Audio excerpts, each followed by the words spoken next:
before, yeah. Oh man, okay. Well, Corey's throwing me the bones Well, today. I mean, yeah, you talk.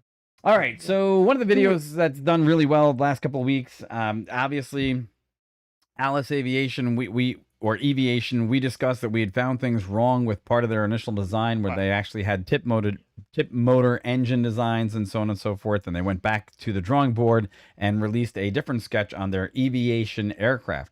And on the heels of that, we noticed that one of these videos went a little wild. And on top of it, now DHL has expressed that they are looking at placing an order for 12 Alice cargo. Well, they did. They're placing an order for 12 Alice Aviation aircraft, the Eviation type. And they're of the new design with the pusher, or actually dragger props in the back. And it looks like the cabin design is obviously no windows, but designed for what's going to be some sort of small scale DHL line of cargo aircraft, which is great. Now, look, we were critical of the fact that Eviation hadn't maybe done a complete step of their homework. And on the same day that we said, hey, that was the same. It was the same day that we said, look, they really need to rethink this design, because an engine out in this aircraft could be something that's very critical. And their mock-up said that they had a couple other things going differently. And now they redesigned so that the tail of it looks a lot more consumer-friendly. It looks a lot more like something that we would see in the general aviation aircraft marketplace. And now they've gotten themselves a nice order. So I guess this bodes really well for the fact that there are companies out there that do believe that there is an electric GA aircraft and electric commercial aircraft market that has the ability to grow, that's in the short range category, which I think they maxed out the range on these were going to be 250 nautical miles, if I'm not mistaken. They're saying 440. 440 now. Okay. Okay. I mean, obviously, well, not obviously, but I would imagine with payload and other conditions, real world conditions, how efficient they are. But I mean, it says 440 nautical miles. And it does say carry 2,600 pounds. Which is okay. Doesn't strike me as a lot. Okay. It doesn't look like a big plane either, though. So I do have to look at that. So, I mean, if you look at the plane, you look at the size of the cockpit, again, as we talked about before, it's saying, and again, this is targeting like feeder routes, smaller routes for cargo as well. So that makes sense. We're not talking about flying something from New York to California for a cargo route. Right.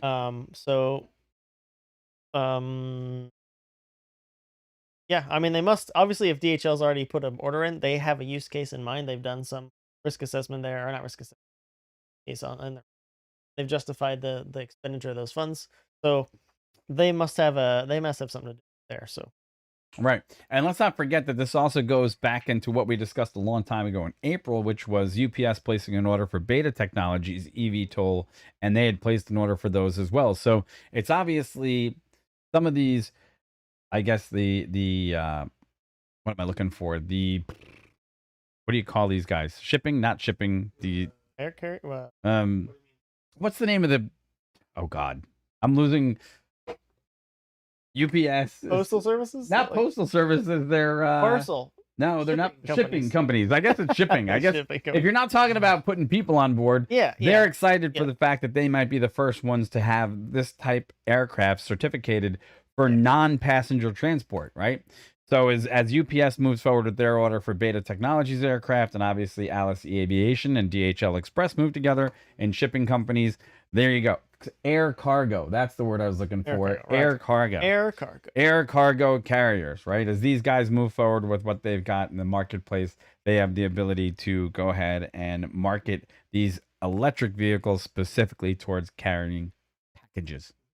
They're saying they got quick turnaround times, 30 minutes or less per 30 flight, minutes or less, correct. Which is about, the time they need to unload and reload just straight packages of a plane this size, but there's no fuel to worry about. Right. Just plug it in somewhere. So, but when you're doing air cargo, right, and that type of stuff, 30 minutes, you're not really having quick turns unless you're in that environment. Sometimes your turns could be 4 hours because you know that you might be waiting on stuff. Right. It's different than when, let's say, you're flying in, say, United Express. You come into the gate and you have a quick turn of 44 minutes or 22 minutes, 28 minutes, whatever the case may be, to get that bird in and out of there. Yeah, you got your self-loading cargo ready to board. Correct. People. Correct. I can't believe I got hung up on the word cargo. All good. We'll edit. Maybe we'll edit that section out. We'll just We'll just splice it up. splice it up and say goodbye to, we couldn't find the word air cargo. There you go. So good. But look, hey, this is a heavy aviation episode, right? A lot of stuff in aviation, a lot of stuff in space. And the reason being is because this was some of the stuff that we found that was kind of following along the storylines and things that we've talked about earlier. Yeah. Right. So we just want to do quick follow-ups. And I know that there's one major follow-up that we really need, and that's for Hill helicopters. Yes. We know that there's a video out Haven't there yet. that has received a lot of comments. A lot of people have watched it, and we want to do a revisit as they've moved themselves a little bit in the marketplace as well. So with that said, like, subscribe, follow, and we'll take a couple of comments here that we got going on, right? But let's see. It'd be interesting to swap